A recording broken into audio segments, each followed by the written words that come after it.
Welcome in, everybody, to the 15th episode of the Free Play Podcast, I believe. We've had a lot of episodes now. I'm forgetting how many we're at. But the NFL Draft is just about a week away. Next Thursday is the day of the NFL Draft, April 23rd. So we're just a few days away. It'll be a great time. I'm looking forward to the draft this year. There should be a lot of really fun storylines surrounding it this year. As there always is. I mean, the draft is typically always a great event, and with this year being in Pittsburgh, there's going to be some cool, unique ties I'm sure they're going to do.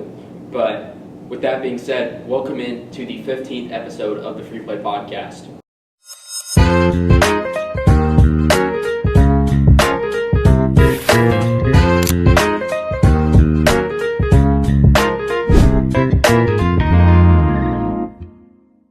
Before we get into today's episode, I want to give a shout out to a sponsor of today's video, RS Technologies, our channel sponsor. Go to them if you have any issues with your technology or any technological support. So thank you to our sponsor, RS Technologies. So I found it fitting for the NFL draft coming up next week that we do a little first round mock draft. So obviously need to preface this by saying we're still over a week away from that draft actually happening. So we're going to have board shifts and movement changes, I'm sure. I mean, just recently we had Avion Terrell, a guy who we expected to be a first round pick out of Clemson, cornerback, brother of Falcons corner AJ Terrell. We thought he was going to be a first rounder. Ends up pulling his hammy, I believe, at a private workout or at a pro day, and he now did not run the 40 or ran a really bad 40, one of the two. So now he might be slipping into the second round. So there might still be little things like that come out. We just unfortunately had news that reached that Ruben Bain had a tragic incident that occurred in 2024, I believe, a car crash that took the life of somebody. So you never know when we're going to get a situation like that that's going to come out. Just last year we had some accusations against two guys, Mike Green and Maxwell Hairston, that were pretty serious, that end up hurting their draft stock a little bit. So you never really know what's going to come out. I mean, we had a Laramie Tunsil situation, which was crazy. This was a while ago, but videos being released on draft night of him doing some things that the NFL was definitely not appreciative of their athletes doing. So, there's always something that's going to come up, whether it be on draft night or the couple of days leading up to the draft. And we don't know all of these top 30 visits yet, so we don't know who all went where on a visit, which is also something that is very crucial in these draft picks.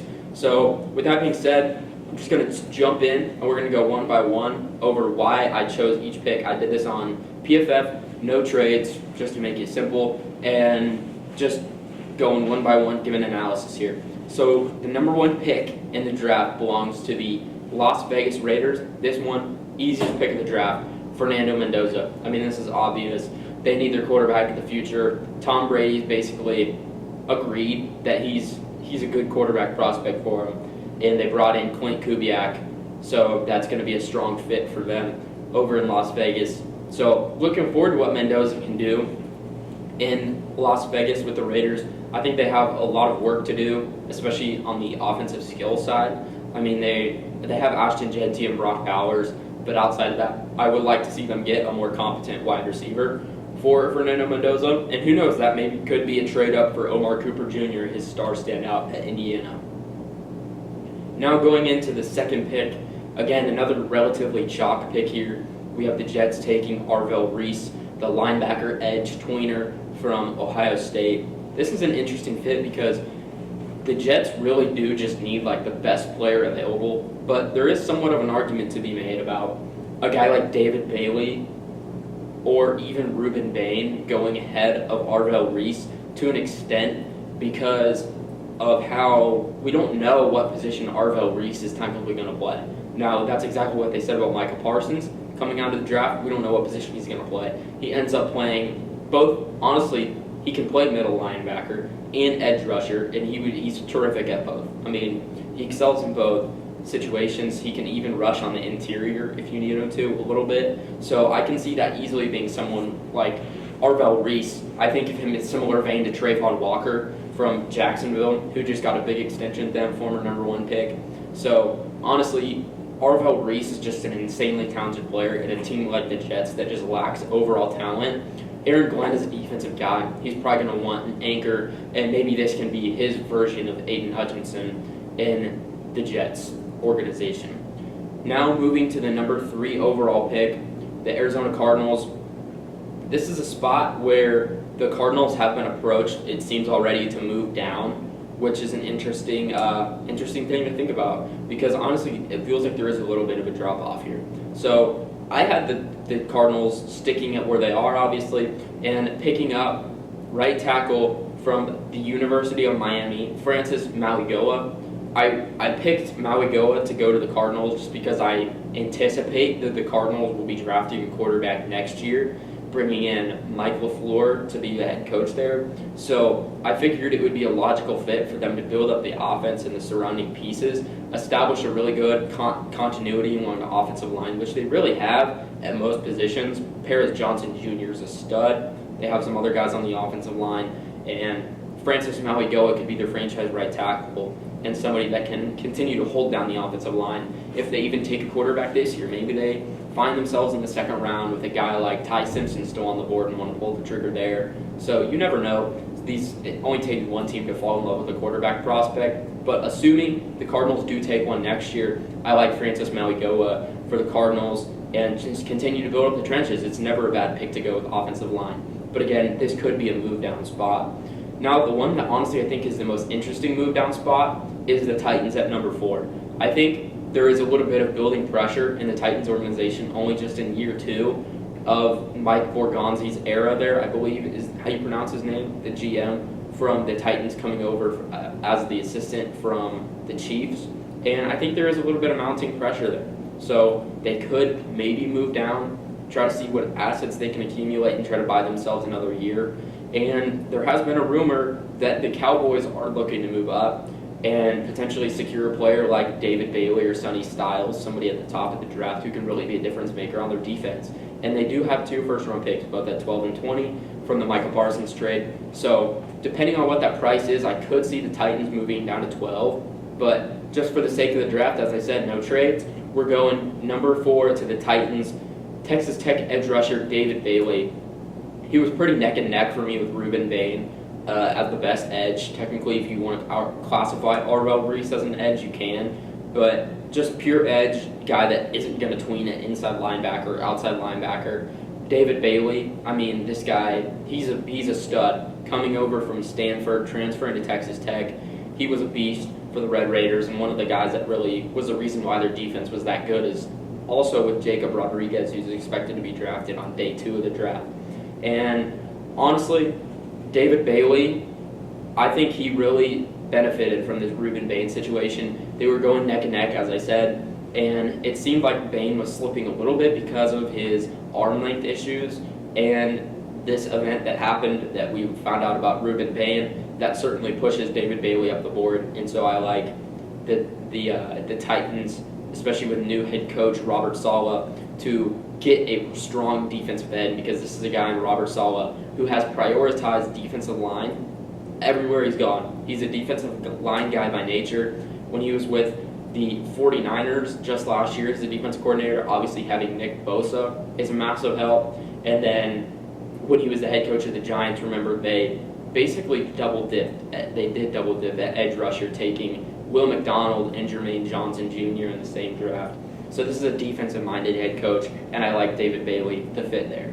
Number 5, this is when the draft starts to get really interesting.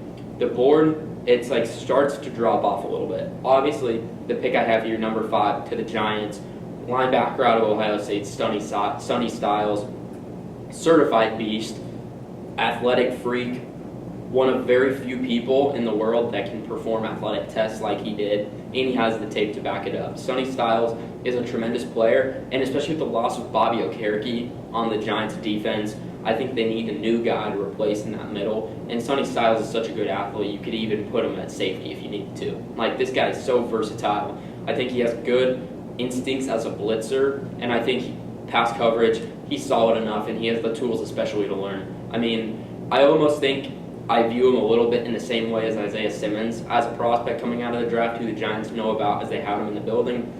Obviously, Isaiah Simmons didn't really pan out with Arizona, but I think Sonny Styles is very similar in terms of the build and the athletic testing there, and there's just so much to work with, and he might be even more polished player coming out of the draft than Isaiah Simmons. Number 6, I have the Browns taking Carnell Tate, wide receiver out of Ohio State. I think they're going to prioritize getting some size in that offensive skill room, giving Shedeur another option to throw to. Jerry Jeudy didn't really get it done last year, and the other options they have in Cedric Tillman and Isaiah Bond are just not it. They need an alpha, and I think Carnell Tate can be that. Here he is, first wide receiver off the board, and you can never go wrong with a wideout from Ohio State. Number 7, the Washington Commanders taking Jeremiah Love, halfback from Notre Dame. Jeremiah Love is one of the best running back prospects we've probably seen in the draft easily since Bijan, and if not before that, to Saquon Barkley. This is a guy we've known has been at the top of the draft board for quite some time, and Jeremiah Love is really can't miss. He's one of few blue chippers in this class, up there with probably Caleb Downs and maybe Mendoza. Other than that, honestly, as far as quarterback comes, we don't know if Mendoza is really blue chip or not, but easily Jeremiah Love and Caleb Downs are blue chip prospects. These are generational talents almost. And Jeremiah Love is going to form a dangerous backfield in this scenario with Jaden Daniels, and they're going to be a really good backfield. Honestly, I think they complement each other really well. Jeremiah Love has really good receiving chops as well, which could be important for the Commanders. And I know Dan Quinn's a defensive guy, but I do think they need some more offensive help, especially with their weapons like Terry McLaurin getting older, and they've seemingly had a void at running back for quite some time. Ja'Cory Krosky-Merritt got hyped up. He's nowhere close to being as good as Jeremiah Love. Number 8, the Saints. This one I'm not so high on right now, but I have them keeping Mansour Tulane, the cornerback from LSU, in state.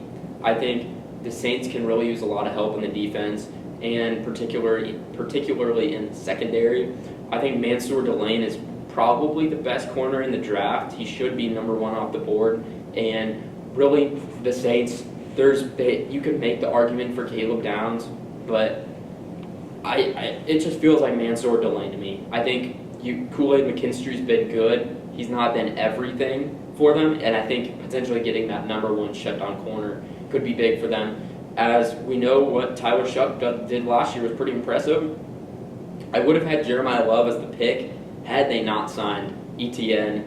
That was a good pickup for them, and they addressed that need in free agency. So with that off the board, we have them taking Mansour Tulane. Their cornerback group has been kind of weak after they lost Paulson Adebo. So here they fill that need with a probably true number 1 corner, outside boundary corner in Mansour Tulane.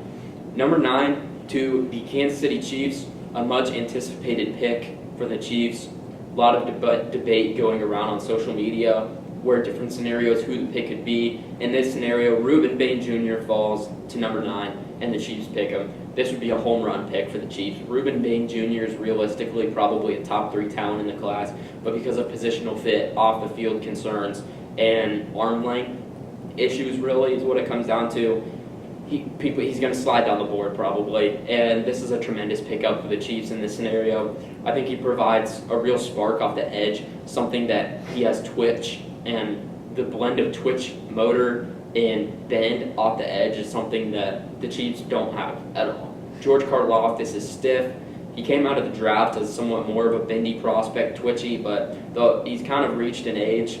He's still young, right? Only second contract, but he's gotten paid, and it seems like the motor has kind of deteriorated a little bit, and the moves really haven't developed as much as people anticipated. So I think in this scenario, the Chiefs probably get themselves a number one edge, top tier guy that they can probably move on from Karlaftis and see if they can gain some any trade value back while getting cheaper in the cap hit.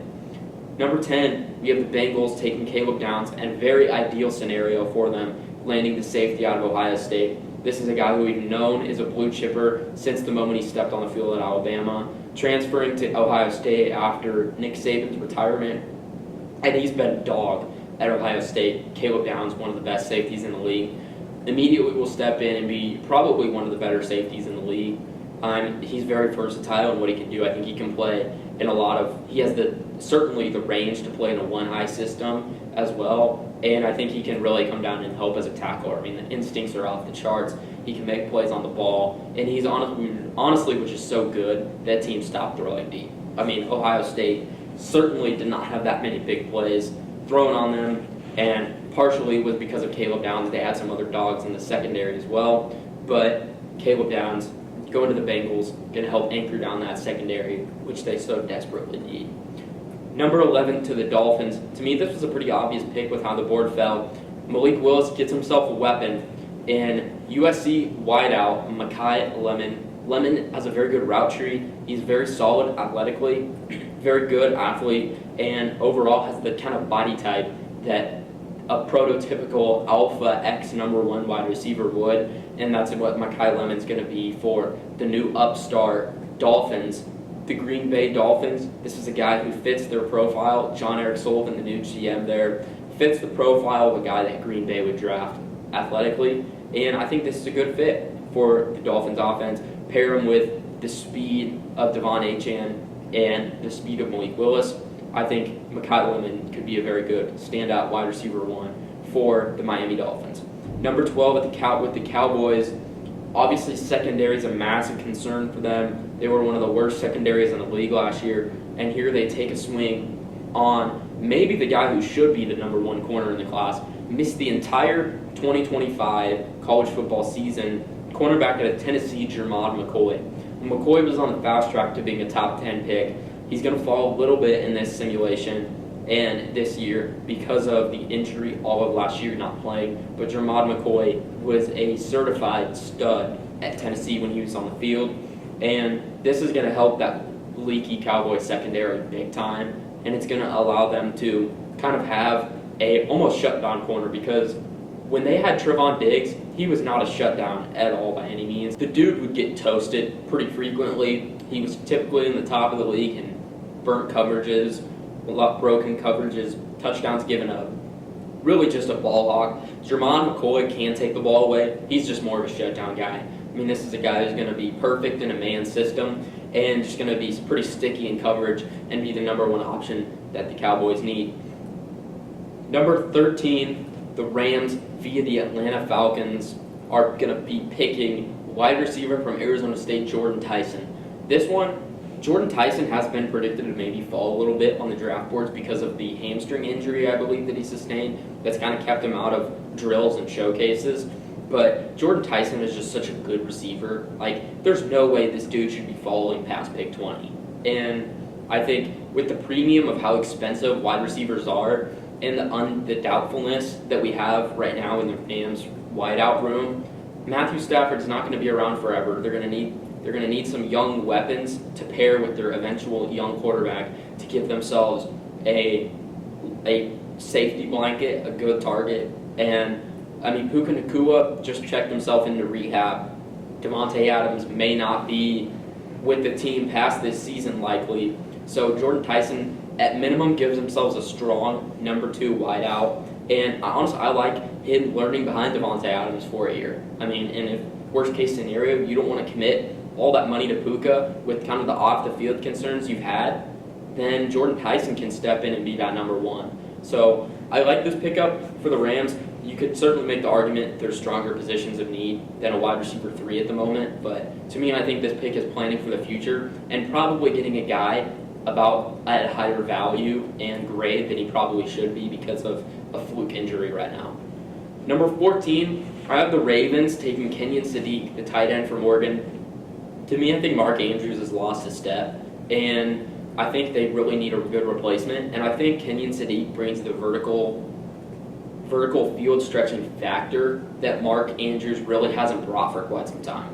And the speed difference is going to be massive. We know how much the Ravens last year, it's a different coaching staff now, but Minter and Harbaugh are pretty much intertwined from their days in Michigan. So I don't see that too highly of much of a difference, to be honest. But I think with how much we saw the Ravens and Lamar Jackson running that 2 tight end system, they now lost Isaiah Likely, Charlie Kolar in free agency, and they can replace at least a good backup for now in Kenyon Sadiq, who's really not going to be a backup because of how much 2 tight end. Sorry, you're good. Because of how much 2 tight end sets that they run. I think Sadiq is going to be a good pickup for them and is the eventual replacement to Mark Andrews. Number 15, I have the Buccaneers taking another player out of Miami, another edge rusher too, Akeem Mesidor, the edge rusher. He's an older prospect, 25 years old. He is unk, but he's a good player. He's going to step in right away, be a very productive player in their edge rotation. He's going to be able to get snaps day one, and he's probably going to be able to be locked in as a starter. And just an overall, the upside may not be there for a guy like Akeem Mesidor, but he's going to be a consistent, almost 7-8 sack guy a year, I would say, just off the effort and some of the good moves he does have. And I think this is a good, consistent, solid piece that the Buccaneers need on that defensive line. Number 16, I have the Jets taking C.J. Allen, the linebacker out of Georgia. This is the pick they got from the Sauce Gardner trade. And overall, looking at the Jets team, I didn't see any of their linebackers that were that impressive to me. And I think getting a young linebacker that they can kind of train in the middle of their field with Demario Davis this year is going to be huge. Having a vet mentor like Demario Davis is going to be massive for C.J. Allen. And I think this is a guy who can really become the next Mike or a strong inside backer for the Jets and somebody who can be the cornerstone of their defense. They did overpay on Jamien Sherwood, so maybe they can get out of that contract with this. But overall, C.J. Allen, I felt like, was obviously probably the best player on the board relative to their positions, being mindful of that. Because the next pick, I have Spencer Fano going to the Lions. They don't need a tackle. Spencer Fano might be moving inside, but still, I don't want to take that chance on him maybe translating in. So we're going to take C.J. Allen here from Georgia. And then, as I said, moving into pick 17 for the Lions, Spencer Fano, a tackle from Utah. This is a guy who was viewed very highly at the top of the draft. Had a good season last year, but there's a little bit of concern with his arm length about whether he's going to be a true tackle or if he's going to move inside to guard. Luckily for the Lions, they have holes at both. So Spencer Fano will be able to work in either way, and I think it's just a good overall solid value pick for the Lions. Getting Spencer Fano at 17, a guy who probably should be going much higher based off his tape and where he was projected to be going. Number 18, maybe the most obvious pick of the draft outside of the Raiders taking Fernando Mendoza to me. I have the Minnesota Vikings taking safety out of Oregon, Dylan Tiedemann. Tiedemann is a transfer from Purdue, was very productive there, continued to be very productive at Oregon. Very good player, very almost similar breed of player to Harrison Smith, which is exactly why we put Dylan Tiedemann going in this spot. Harrison Smith retiring, fantastic career, great legendary player for the Vikings organization, and this just feels like such a fit. I mean, another white safety going into the Vikings secondary, replacing a white safety in Harrison Smith, feels like just such a perfect fit. They've struggled with drafting safeties, finding the replacement. Dylan Tiedemann is experienced and a very good player. I think he's going to fit right into that Vikings secondary, unfortunately, for a Packers fan. Number 19, I have the Panthers taking Monroe Freeling, the tackle from Georgia. This is a pure upside swing because at this situation in the draft, Monroe Freeling probably should not be available. The Panthers really don't have that big of a need at tackle in the immediate right now, especially with the addition of Rasheed Walker, but Ike Ekwonu is probably going to start the year injured, most likely, I would assume. And then Taylor Moton over at right tackle was getting somewhat older, and he's not locked up super long-term there. And I think Monroe Freeling could be potentially the long-term addition. And if they even do get in the position where Ike Ekwonu takes too long to heal, Moton gets hurt, as a Packers fan, I would not want Rasheed Walker starting at left tackle for me in any situation after watching him last year. So getting an option in Monroe Freeling who has the size, the weight, and the tools, and the mobility to be a high-level starting tackle. This is a guy who you can sit on the bench, mentor, develop, and get him ready to play. Because honestly, the biggest reason why most tackles and quarterbacks fail in the NFL is because they're not given proper time to develop. This situation, unlike going to the Browns at 6, where I contemplated putting Freeling, this situation gives him time to develop and time to kind of figure out his footing in the NFL and kind of develop more because he is a bit of a raw player. Pick 20 here to the Cowboys via Green Bay, like a Parsons trade. We have, before I get grilled, this pick is courtesy of Isaac Ruland. He forced me to take Anthony Hill Jr., the linebacker out of Texas. He swears this is the perfect fit in the draft. It may be a bit of homerism, but the Cowboys really could just use anything on defense. And Anthony Hill Jr. is a good player. He's been a productive player in college. He's a big player at taking the ball away, good in run support. And I think this just, it's Isaac's pick. You know, if the Cowboys do take Anthony Hill Jr., I doubt it's going to be in the first round. But, you know, we're just going to appease Isaac here with Anthony Hill Jr. And then moving into pick 21, the Steelers taking Ola Viva Vega Ioane. I believe that's how you say it. From Penn State, the guard. The Steelers just boosting the interior of their offensive line. Just such a Steelers pick. I feel like just taking a big dude who's going to solidify the middle of their offensive line. Isaac Seumalo is not going to be there for very much longer, and they can really use some more help in the interior of that offensive line. And Ioane is a big guy with good chops, especially in the run blocking game, which is kind of the bread and butter of the Steelers. Moving into pick 22, we have Keldrick Falk, the edge rusher out of Auburn, going to the Chargers. Keldrick Falk is a super duper raw edge rusher and a guy who tests athletically off the charts. He very much lacks in the technique, almost similar to Shamar Stewart from last year, ended up going to the Bengals. He kind of lacks some of the production that other guys in the draft may have, but Keldrick Falk is just such a talented athlete that I like putting him in this fit with Khalil Mack, and I like Mack to mentor him and kind of teach him some of the tricks of the trade that you get when you've been an NFL vet and been a successful multiple-time defensive player of the year in Khalil Mack. And kind of just give him a year on the bench, kind of give him the opportunity to learn from a legend like Khalil Mack and boost that pass rush repertoire.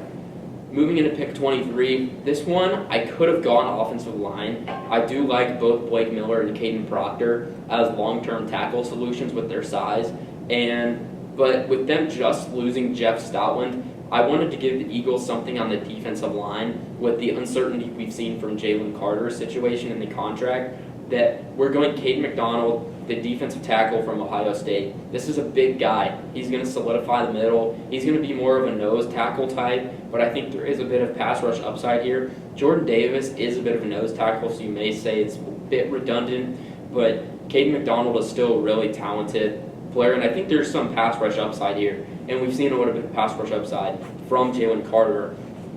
But you could certainly make the argument for offensive line. I would not argue with you learning behind Lane Johnson for another year. But I do like the fit here at pick 24 to the Browns. Caden Proctor. Caden Proctor, a tackle from Alabama. I like him being able to potentially sit on the bench for a year, learn behind some of the tackles they have there. And overall, I think this is a guy who may need a year or two to get his footing in the league.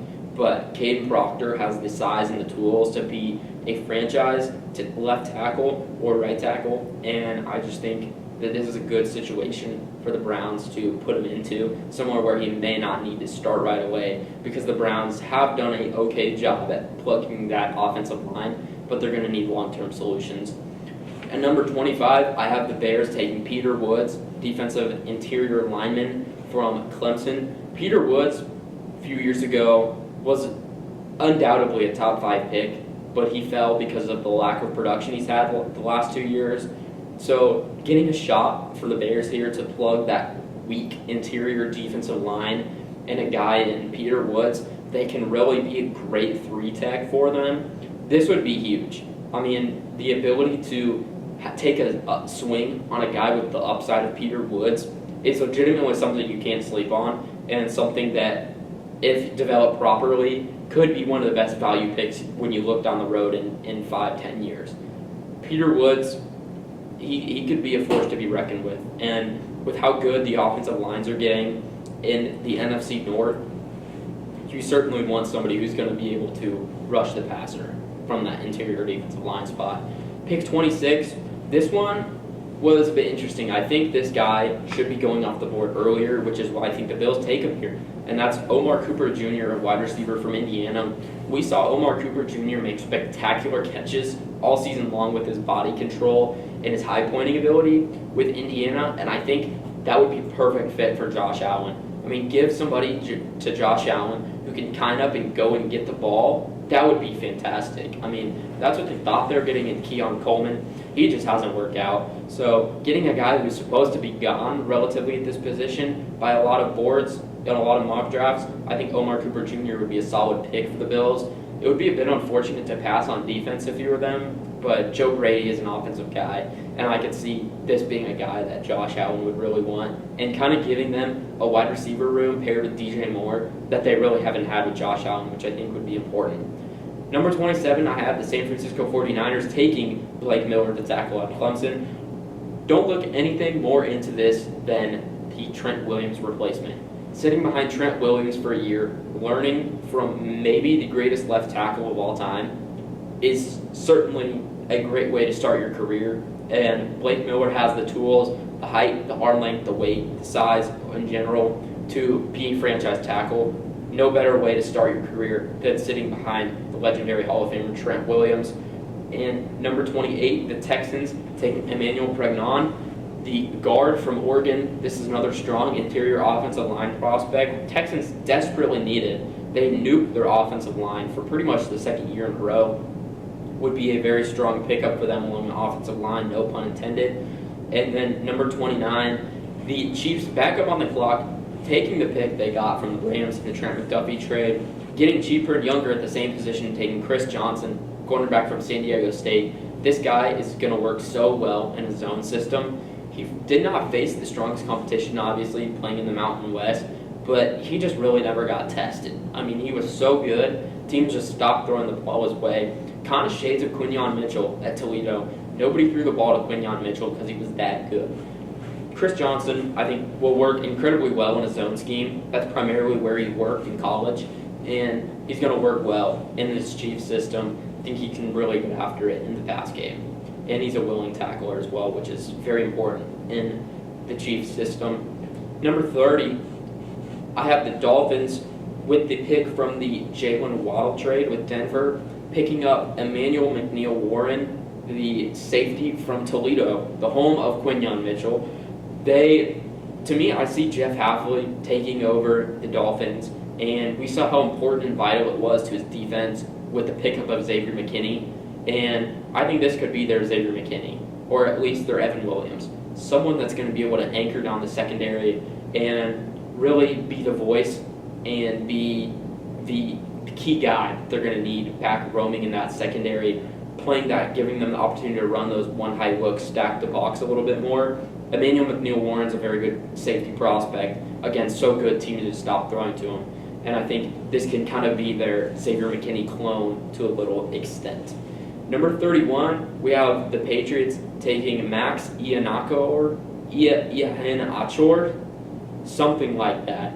Tackle Arizona State. This is a big dude. He's a very big guy, and he's actually pretty polished, to be honest. This guy, I think, could probably come in and start right away for them. Don't really know if they're going to need it, but with how much Will Campbell struggled, I think it's almost inevitable he moves inside. And this is certainly a guy with the height and the arm length that can start at tackle and be a franchise cornerstone. Somebody that you're going to need protecting Drake May, because Will Campbell did not hold up to the job. So this can be a situation where you give Will Campbell another shot. If he's doing bad at left tackle, slide him inside and take Max Iheanacho off the bench and throw him in at left tackle. See how the rookie can do. 32, last pick of the draft, Super Bowl champions, Seattle Seahawks. Zach Charbonnet injured in the playoffs.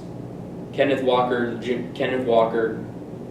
ends up with the Chiefs after winning Super Bowl MVP. I like the second Notre Dame running back of the first round here, Jadarian Price out of Notre Dame, going to the defending Super Bowl champions. I think Jadarian Price is pretty slept on. He should be going at minimum in the second round, and I think he's going to get pushed up here from the fact that he is an electric runner, and somebody that doesn't have a lot of wear and tear on the tires, which is certainly a good thing. We see that with running backs like Aaron Jones that are still able to be productive late into their 30s, early into their mid-30s, because of how little tread they had on the tires early in their career and in college. So this is a guy who's primarily in a backup role for the Irish, but still when he got on the field, still very productive, around 600 or 700 yards, I believe. So Jadarian Price going to the Seahawks, going to help recreate that 1-2 tandem they had with Charbonnet and Walker. It's going to be Charbonnet and Price now once Charbonnet gets back from injury. With that being said, let me know what you guys think in the comments below. Who would you have? What's your biggest disagreement? Certainly, this is not going to be perfect. I might get 3 picks right. That's just how the cookie crumbles. But I'm very confident in Fernando Mendoza and Dylan Tiedemann. Those are two things I think will very much possibly happen. And then Arvell Reese.